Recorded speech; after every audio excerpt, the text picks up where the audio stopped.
prosperous Kenya, as well as a template for servant leadership, which we must continue to nurture and improve for generations to come. And on his passing, today we once again renew our pledge in tribute to our great leader to foster. As we mourn the passing of an icon, we can rejoice in the lifelong companionship he enjoyed with his now departed wife, Her Excellency Mama Lucy Kibaki, and his extended family.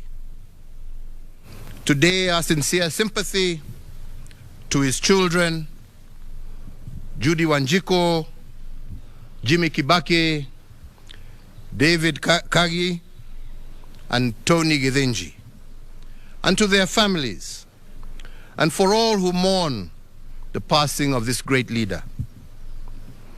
As the late former president served Kenya, Africa, and the world, he also remained a deeply devoted family man, an avid golfer, and an earnest friend to many. To them we say that while Emilio Mwai Kibaki is no longer with us in body, his spirit, legacy, values, and ideals live on in each one of us and in the limitless ways that he made Kenya immeasurably better. Mwai Kibaki lives on in the hearts of millions of Kenyans, East Africans, and Africans who benefited from his leadership, admired his character, and were inspired by his example.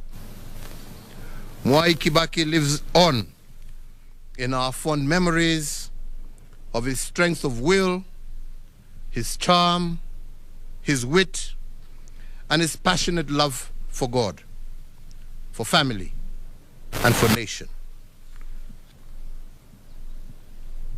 In honor of the life and times of the late former President Emilio Stanley Mwai Kibaki, and on behalf of a grateful nation, I, Uhuru Kenyatta, under the authority vested in me as the President of the Republic of Kenya and the Commander-in-Chief of the Kenya Defense Forces, do hereby order and direct that one, in testimony of the highest of esteem in which all Kenyans hold the person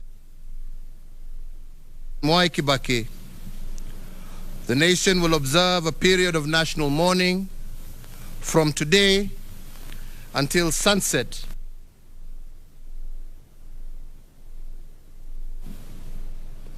That President Mwai Kibaki shall be accorded a state funeral with full military honors and protocols being rendered and observed.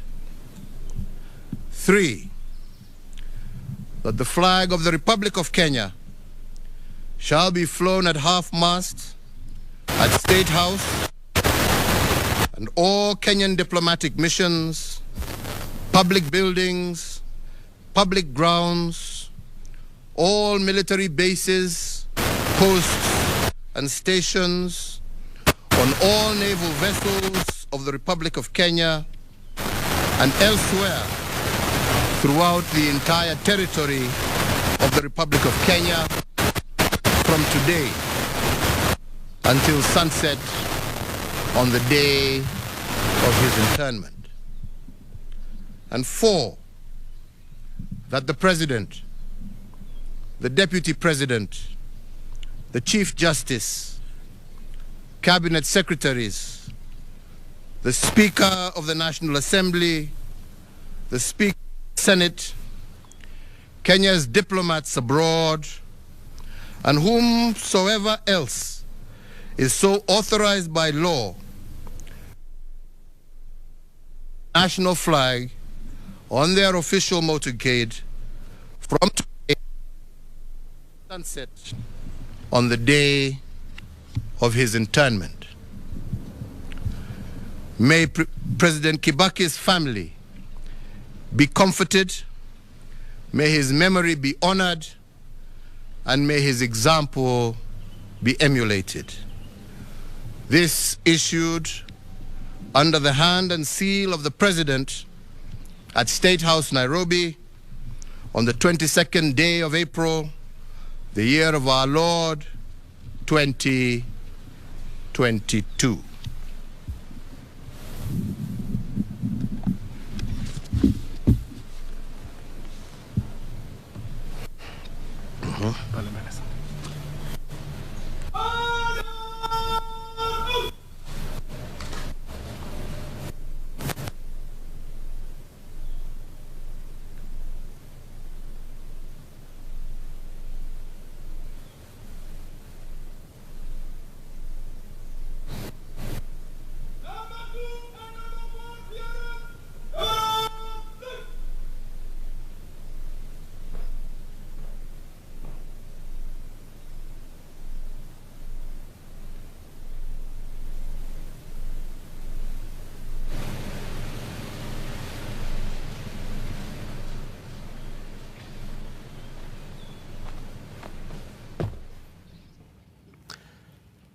And that is President Uhuru Kenyatta, who has just announced to the nation the sad news of the passing on of the third president of the country, that is the late former President Mwai Kibaki, who has passed on according to the report issued by the president a few minutes ago.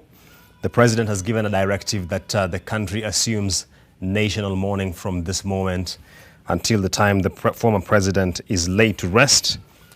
President Mwai Kibaki will also be accorded a state funeral as befitting his position as a former head of state. All flags across the country at State House and across all diplomatic missions will also be flying at half-mast following the passing on of President Mwai Kibaki. This is some sad news that we have just received from State House regarding the former president, Mwai Kibaki, who was instrumental in the recovery of Kenya's economy.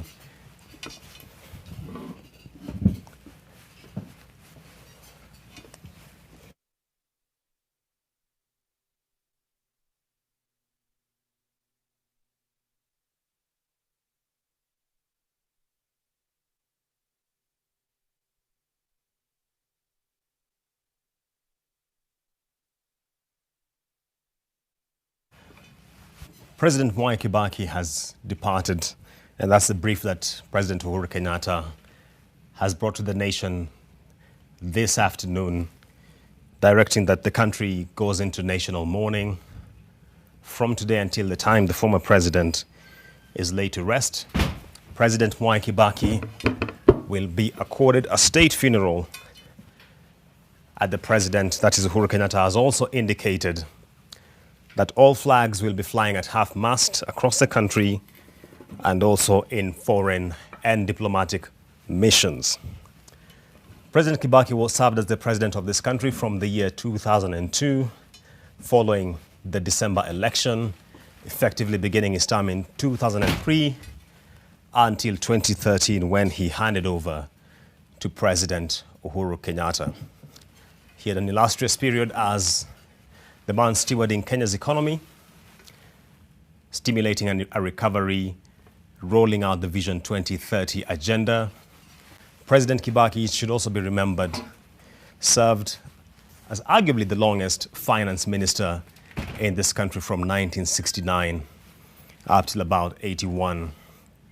And in that portfolio, he was quite instrumental in shaping Kenya's post-independence economic policy on matters regarding fiscal policy, capital markets, monetary policy as well.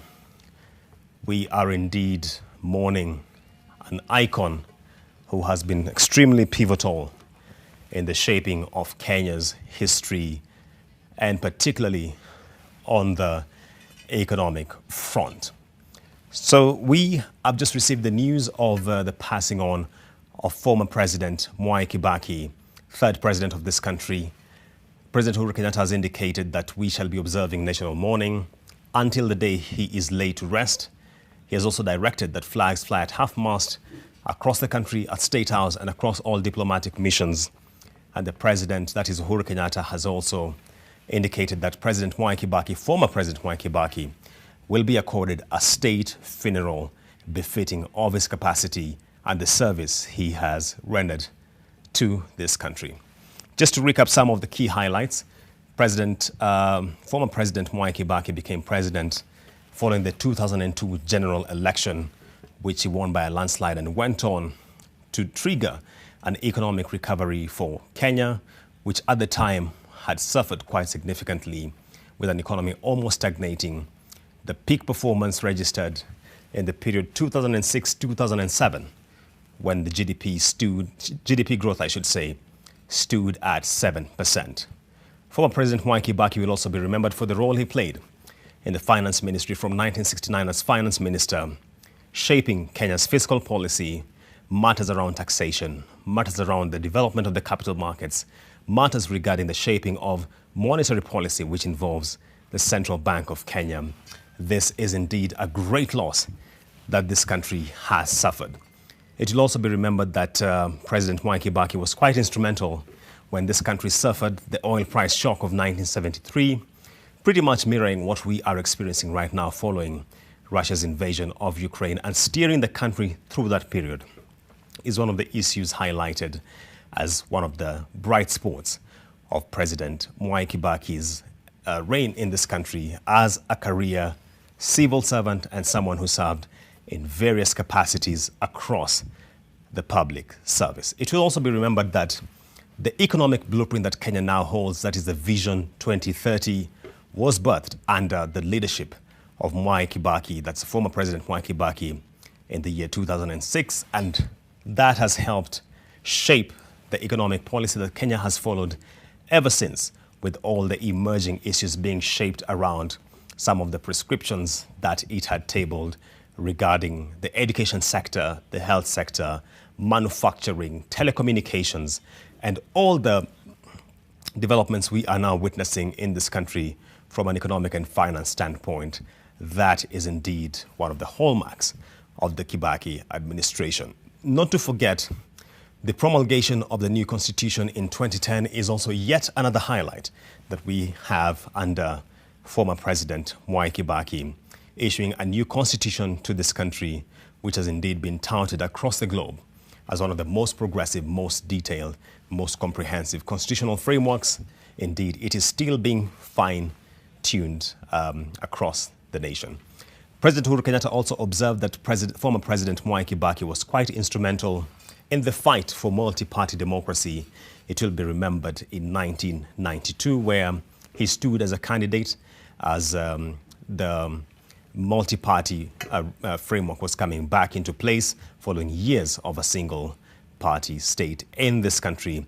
And therefore, from the Democratic Front, that can never be taken away from the former President Mwai Kibaki, who is significantly remembered for the contributions he had in this country as far as economic policy and finance development is concerned. President Mwai Kibaki issued some very brilliant and illustrious pieces in Parliament, focusing on a raft of issues, notably the development of capital markets, and he had some very salient contributions when this country was still at the nascent stage of setting up a capital market infrastructure, which today is thriving and being touted across the region as one of the most developed, one of the most progressive, one of the most diversified when it comes to offering of various products for investors and participants, not just locally, but also externally.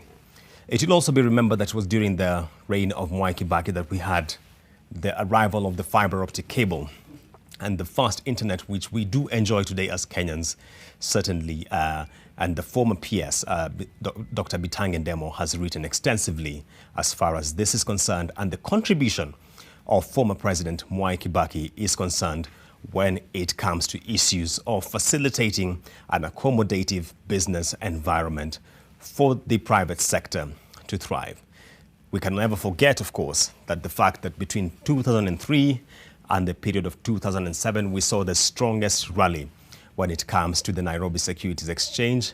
And we shall be taking a very quick pictorial of former President, the late Mwai Kibaki. Let's just get a snapshot of this legend and icon that is the former president.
Indeed, a very sad moment for this nation where President Uhuru Kenyatta has announced the passing on of former President Mwai Kibaki, third president of this country from 2002, at the end of it, to 2013. Let's now take a look back at the illustrious career that former President Mwai Kibaki had as a man in Kenya's economics and finance sphere. Here is Kibaki, the economist.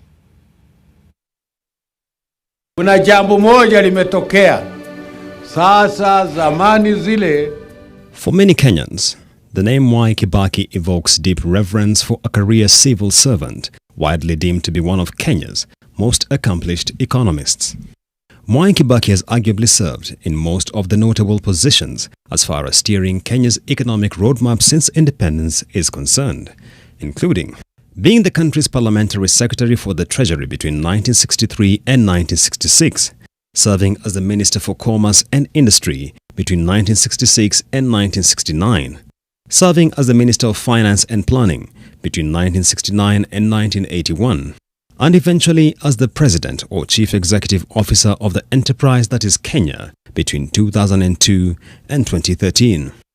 Mwai Kibaki's stellar profile as an economist comes as no surprise. He studied economics, history and politics at Makerere University and emerged top of his class with a first-class honours in 1955.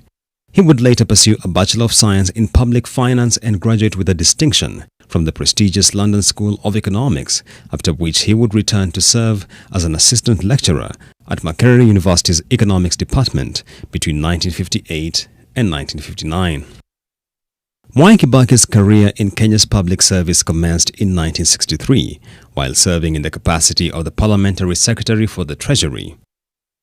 His first business before the floor of the House took place on July 24, 1963, where he tabled the country's development spending estimates and a review of the three-year economic plan covering the period 1960 to 1963.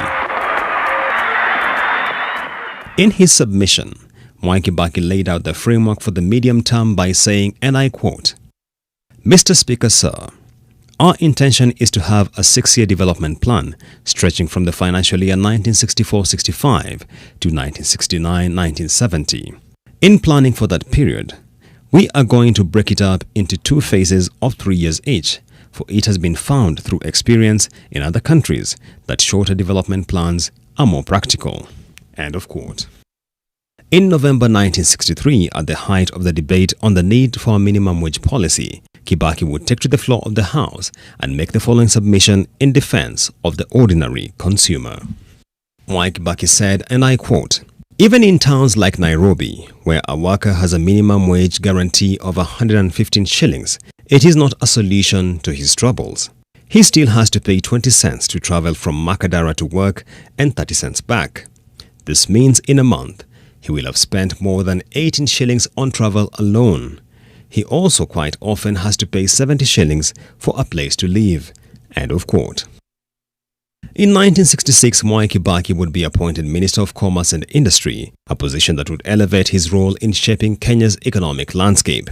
In this docket, Mwai Kibaki prioritized the improvement of the business environment, especially for small ventures owned by Africans. In one of his submissions before the National Assembly, Mwai Kibaki had this to say, and I quote, "In 1965, Mr. Speaker, 108 or 25% of new companies registered were wholly Africa-owned and 54% of the new businesses registered were African. It is important to note that we are now getting Africans into business. I am also happy to note that the number of companies that went into liquidation were only 7 compared to 28 the year before." End of quote. It was under Mwai Kibaki's watch at the Ministry of Commerce and Industry that industries such as Kisumu Cotton Mills, Kenya Titex Mills in Thika, Sisal Twine and Rope Factory in Nairobi, and East African Cables were set up. 1969 would mark a transformative year for Mwai Kibaki. Leading any country's national treasury or Ministry of Finance is a coveted position, and in that year, Kibaki would be elevated to serve in this capacity, tabling his maiden budget speech on July 3, 1970.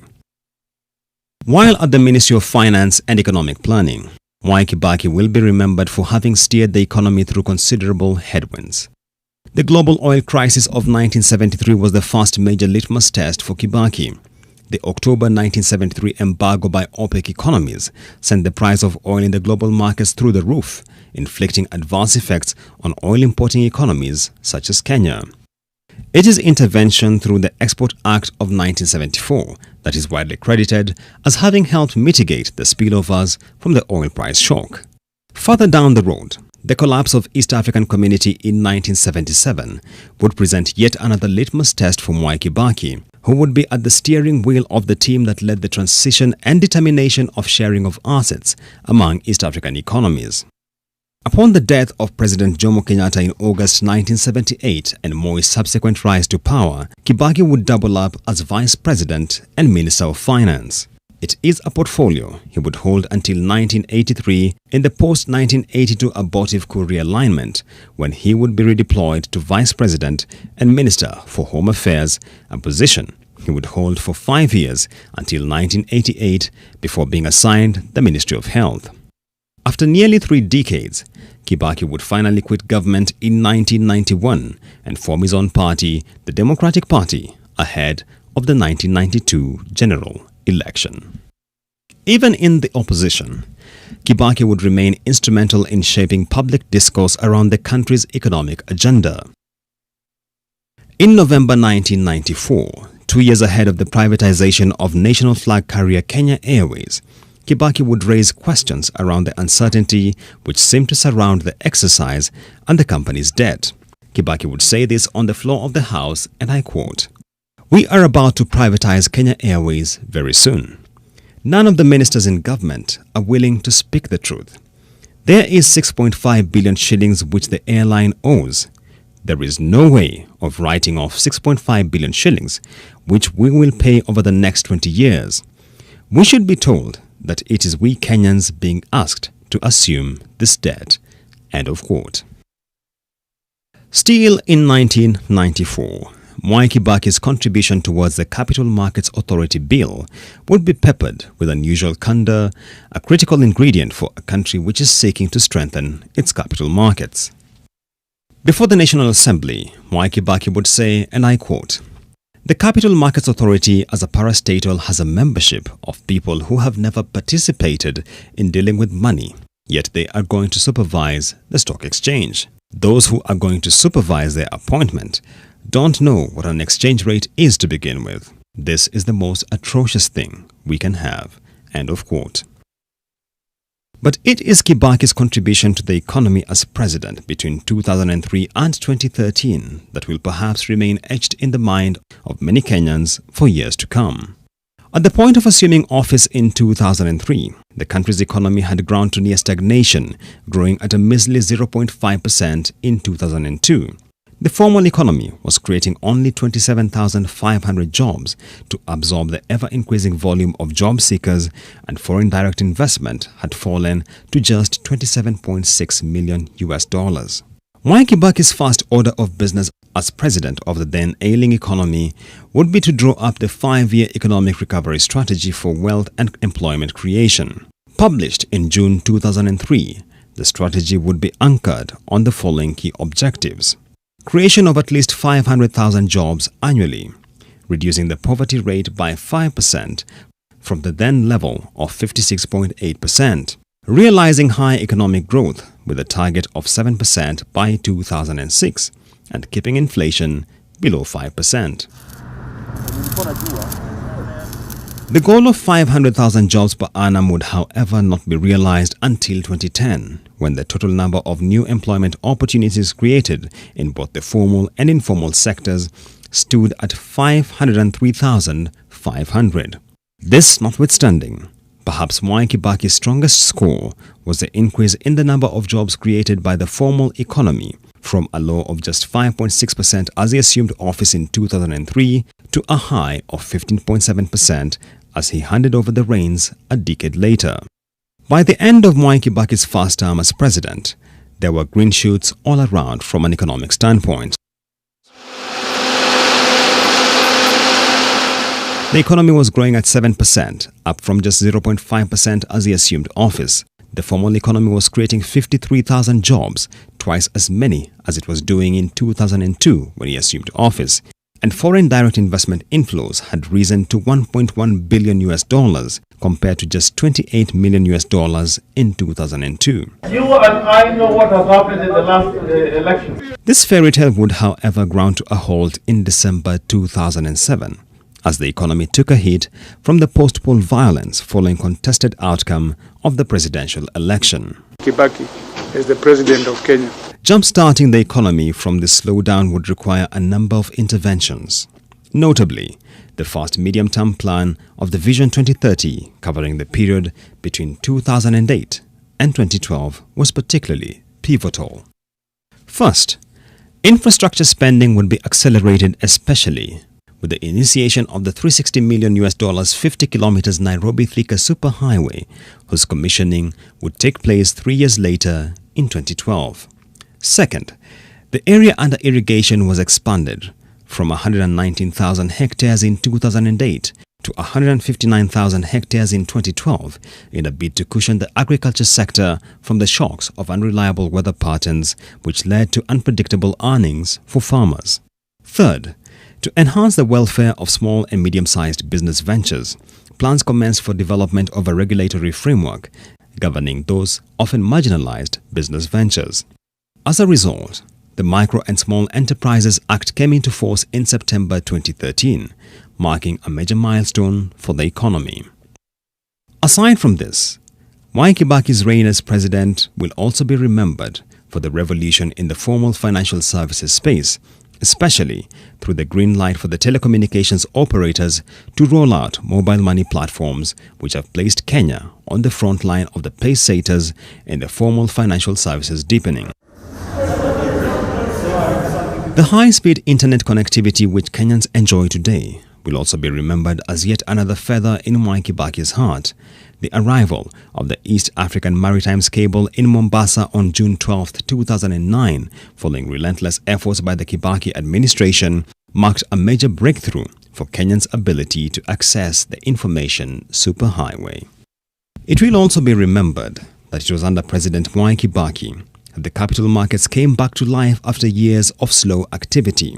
The NSE 20 share index surged from a low of 1,384 points at the start of 2003 to a high of 6,161 points in January 2007 as investors raked in returns from the capital markets.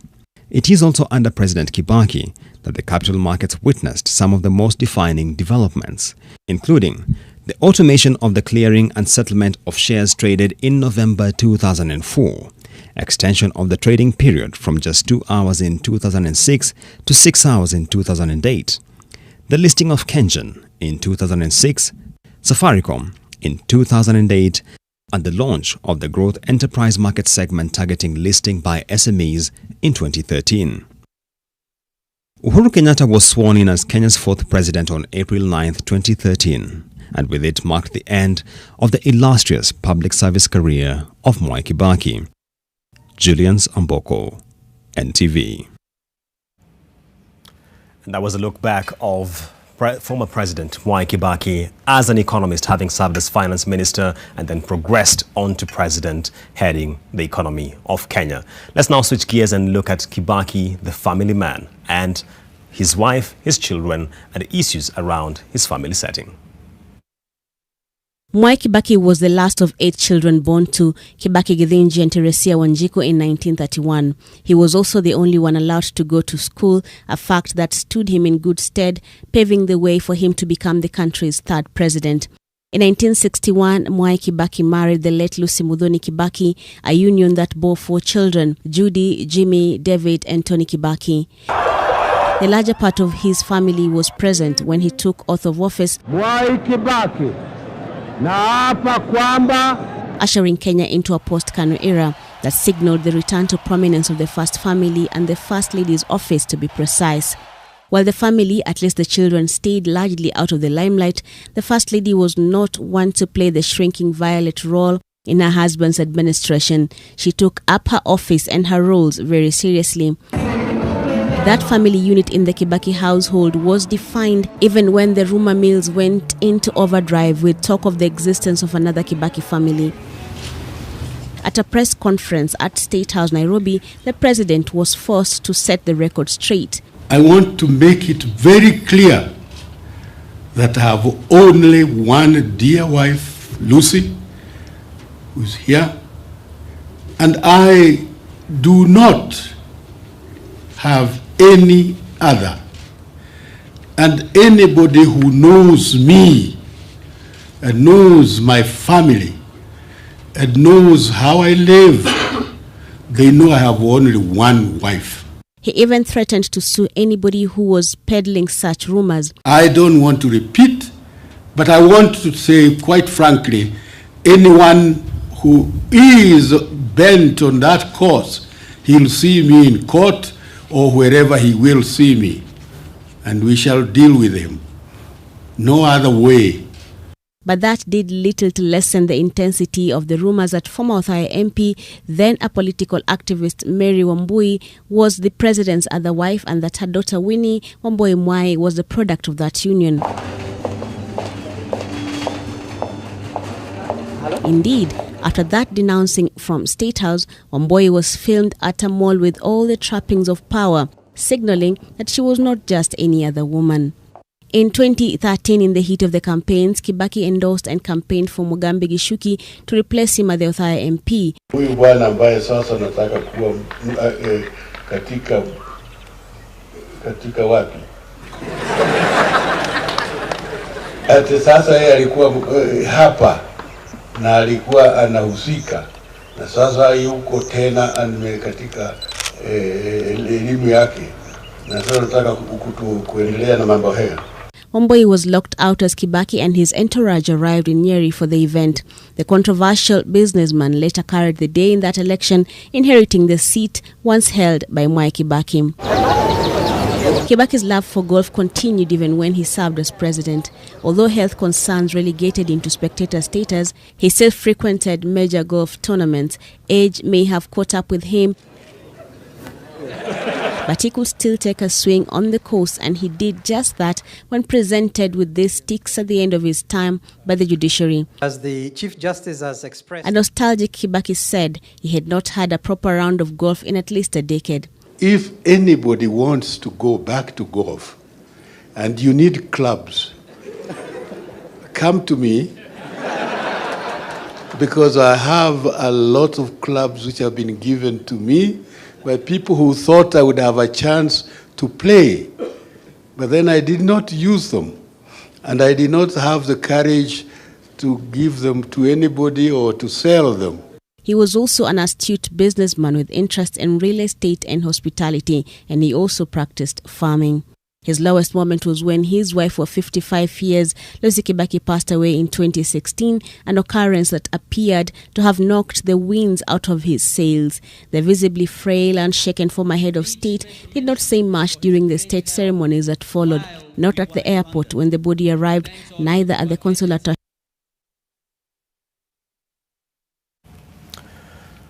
And that's a recap of former President Mwai Kibaki as the family man. And let's just look through some of the issues which President Uhuru Kenyatta did indicate regarding the passing on of former President Mwai Kibaki. He did indicate that in testimony of the highest esteem which all Kenyans hold the person and the memory of former President Mwai Kibaki, the nation will observe a period of national mourning from today until the sunset day of his interment.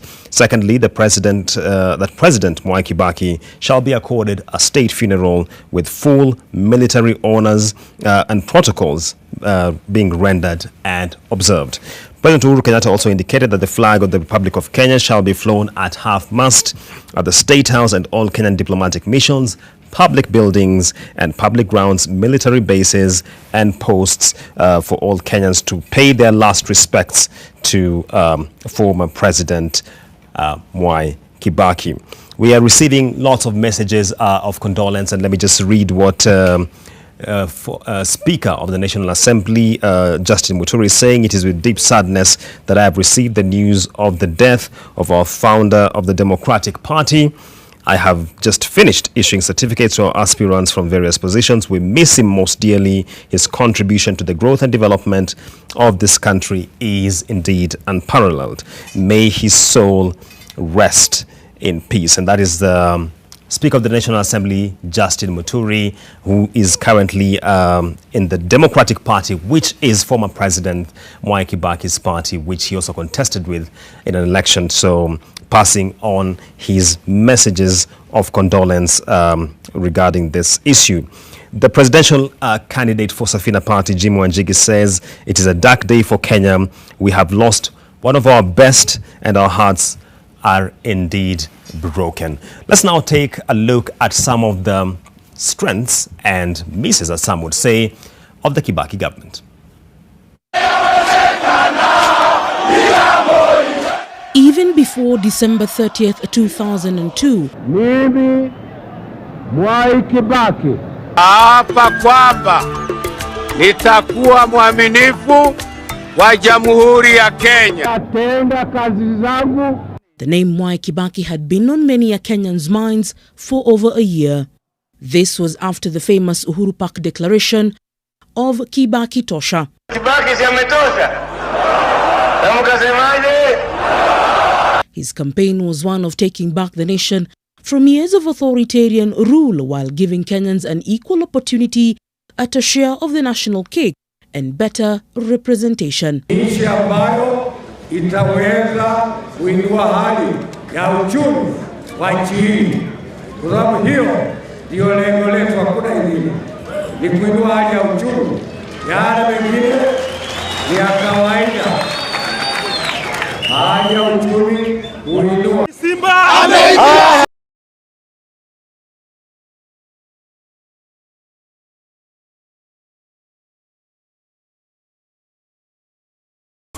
Mwai Kibaki was unbogable in his quest to transform a country that he had diligently served in various other capacities before ascending to the highest office in the land. The cheers at the iconic Uhuru Park from a crowd pregnant with huge expectations. They had turned up in their thousands, eager to usher in political change. Of every group, every race, every creed, have embarked on a journey to a promising future with unshakable determination. His first order of business: ensure all children are in school through introduction of the free primary education program that saw over 2 million children get into the classroom. Kuna mtoto wa miaka fulani ambaye hayuko shule. Naye baba yake atatueleza anamweka nyumbani afanye nini. A year later, he embarked on a mission to get street families off the streets while offering street boys and girls a shot at making something out of their lives after training at the National Youth Service. But while he undertook these programs, his regime was tainted by attempts to gag the media, a media that had sung his praises all through his campaigns. You buy people to manufacture lies. Former First Lady, the late Lucy Kibaki, was on several occasions captured expressing her dissatisfaction with how the media covered her family affairs, and took a bold step to storm the Nation Centre in 2005, holding a copy of the Standard newspaper, which she claimed was being used to malign the name of her family. For the last 2 years he has been there. You have written lies about him every day, even today. I open your paper, the other one. Kibaki. First of all, when will you learn ever to call him president? Kibaki himself remained tight-lipped on this, up until a year later when he had to make a rather interesting address to the nation to clear the air on his marital status. The media keeps repeating about my having another wife or wives. I want to make it very clear that I have only one dear wife, Lucy, who's here, and I do not have any other. And anybody who knows me and knows my family and knows how I live, they know I have only one wife. But while Kibaki was fighting off allegations of having a second family, another family drama was brewing. Don't ask me. This time a young lady, Winnie Wangoi, who had been connected to the president then, was frequently being captured in the company of 2 foreign nationals who later on became wanted persons on the International Police Agency watch list. She is even reported to have been dating one of the Arthur men at the time. Due to their state connections, for months Arthur Margarian and his brother Arthur Sargassian enjoyed state protection under the guise of being investors. In 2006, the brothers were quietly deported to Dubai after allegedly brandishing guns at the JKIA when their guests were asked to open their luggage by customs officials. When Kibaki's war started getting darker, the media began to dig deeper, trying to uncover corruption within his government. Many a times the media would literally get burned when they published matters that were unsettling. A raid on the Standard offices by police officers in 2006, bringing to the fore the intolerance the Kibaki regime was exhibiting towards a free press. But the media kept on digging, and soon enough the anti-corruption czar that Kibaki himself had chosen to champion the war on graft, John Githongo, acknowledged that a huge scandal was brewing within government. The Anglo leasing scam would be to Kibaki what the Goldenberg scam was to Daniel Moi, and the NYS scam has been to Uhuru Kenyatta. The fight against corruption had taken off very well in the period when we were in government. But then some people came up with an idea of creating a war chest to fight the ICC. And that, in my view, is how corruption now again found its way into this major league. In 2005, Kibaki started experiencing the first signs of defiance within his government. The first signs of cracks within the National Rainbow Coalition showed when his cabinet minister Raila Odinga joined forces with the opposition leader then Uhuru Kenyatta to run an opposition campaign against the draft constitution. Sisi tukiwa vijana wa taifa hili hatuwezi kukubali wazee wachache waweke maisha yetu ndani ya shimo. Hatuwezi kubali. Kibaki felt pushed to the wall and eventually dissolved the cabinet with the hope of salvaging the country's faith in his ability to lead the nation as one. In accordance with the powers conferred upon me under the Constitution of Kenya, I have directed that the offices of all ministers and all assistant ministers become vacant. Consequently, the occupants of the said offices cease to hold their respective offices with the immediate effect. A reconstituted government will be in place within 2 weeks. His once friend turned foe, and with a 2-year stint outside government, Raila Odinga became his biggest critic after campaigning for his ascent to power just 3 years before.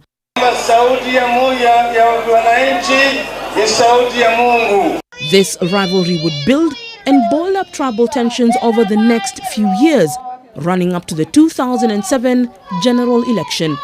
By the time the elections came,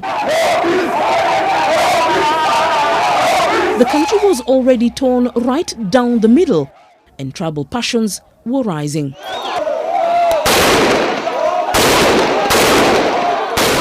In his 10-year, 2-term presidency, the 2007-2008 post-election violence was the darkest hour in the country's history.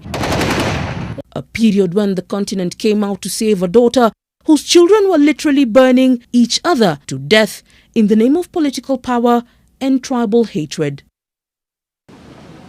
We do have a deal. You will see that the government and Party of National Unity and the Orange Democratic Movement agreed to a formula. But even as the two gentlemen shook hands at the steps of Harambee House and called for healing of a broken nation, Kibaki tried but was unsuccessful in changing the political course that the nation had always taken, tribal politics. Potea, yamepotea, lakini kuanza leo tujenge Kenya mpya na tuendelee pale pale tulipokuwa. Ndipo Kenya hii iendelee kuwa na sifa. Tunataka kujenga taifa yetu ambayo imeungana pamoja. Tunataka kusahau yaliyopita. Najua kuna wengine watasema tio mbona Raila amefanya hii, amekubali hii, lakini Kenya ni muhimu zaidi kushinda Raila au mtu mwingine. In 2010, the nation hosted a different kind of vote that Kibaki felt would heal all the hurt and create opportunities for the nation to be better governed. I will personally lead our country in promoting unity, tolerance, peace and harmony.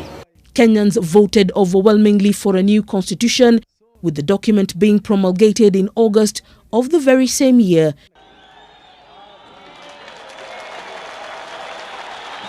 Kibaki raised the document to a resounding acclamation by a people who believed that the action was the beginning of a new chapter in the governance history of the country. The new constitution changed our governance order completely. What we had been used to from independence up to that time. So I would say it is an important phase in our country's history. Kibaki left office at the end of his term in April 2013. He was succeeded by Kenyatta, who had defeated Odinga in an election held the previous month. Leila Mohammed, NTV. Many thanks, Leila. Now let's cross over to KICC, where Azimio leader Raila Odinga is speaking regarding this issue. Mwai Kibaki, first as a member of parliament in the opposition, the 7th parliament that is, then as one of his ministers for roads and public works, and finally as a prime minister where we shared the grand coalition government. Nobody who was better than Mwai Kibaki when it came to creating team spirit and inspiring his ministers. A lot is going to be said about Mwai Kibaki later on as we eulogize him. But on behalf of the Umoja One Kenya Alliance and coalition, on behalf of the respective political parties, and on behalf of my family, we condole with the family of Mwai Kibaki and the rest of Kenyans, and we say that may the Lord rest his soul in eternal peace. Amen. Having said that, we have had a meeting here, that is the council of the Azimio la Umoja One Kenya coalition, and today we are talking about our Nairobi team. There have been consultations that have been going on for the last few days, but I'm happy to report that today we have concluded and we are ready now to unveil Team Nairobi for Azimio la Umoja One Kenya coalition. The governor candidate is going to be Mr. Polycarp Igathe.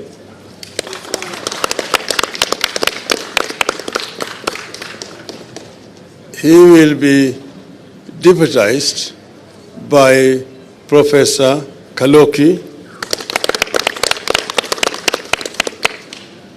We will have a senator candidate, Mr. Edwin Sifuna. Then the women representative is going to be Madam Esther Passaris. As you know that there are other members of our coalition who had expressed the desire to become governors. One of them is Honorable Timothy Wanyonyi.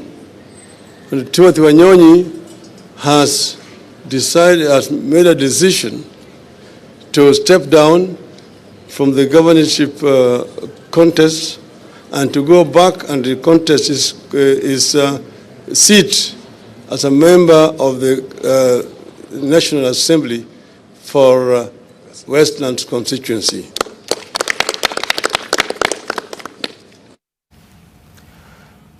And that's former Prime Minister Raila Odinga speaking to the issues of the Azimio. But before that, he did pay his condolences to the family and friends of former President Mwai Kibaki, indicating that he knew him in the 7th Parliament. He served, they served together in the opposition and then went on to be one of his ministers, as well as former prime ministerial position under the Grand Coalition government, where they shared essentially the government following the 2007 general election, and saying that there was no one who was good at team playing and team building like the former president Mwai Kibaki, and therefore sending his condolences. He actually began that address with a moment of silence, just paying his last respects to the third president of this country, that is the departed Emilio Mwai Kibaki. We shall be bringing you all the political updates regarding what happened and what he has announced there, especially pertaining the gubernatorial ticket under the Azimio alliance. So we shall be staying with that. But let's continue with the messages we are receiving regarding the passing on of former President Mwai Kibaki. We had the Speaker of the National Assembly, who is a member of the Democratic Party, which was also the former President Mwai Kibaki's party, indicating that indeed this is a great loss. It is with deep sadness that I have received the news of the death of our founder, of the founder of the Democratic Party. I have just finished issuing certificates to our aspirants for various positions. We miss him most dearly. This is the Speaker of the National Assembly, that's Justin Muturi, indicating his contributions to the growth and development of our country are unparalleled. May his soul rest in eternal peace. And that is Speaker Justin Muturi passing his messages of condolence. Let's now speak to one of the persons who worked very closely with former President Mwai Kibaki. That is Mr. Francis Kimemia, who was head of public service under the Kibaki administration. Mr. Kimemia, good afternoon. If you can hear me, what are your immediate thoughts regarding this development? Yes, good afternoon. Good afternoon, sir. Please proceed. Team leader. Yes, you can hear me? Yes, I can. Raila Amolo Odinga. Yes, Mr. Kimemia, just give us your thoughts around this development regarding the passing on of former President Mwai Kibaki. Having those indeed a very sad day, a very sad day. President Uhuru Kenyatta broke the news to the nation. Kibaki was the third president and one of the greatest gifts God gave to Kenya. And I worked with him very closely. He made me into what I am He's today. an iconic A true reformist, and a man who believed in a government that adds value I had the to singular people and to privilege institutions and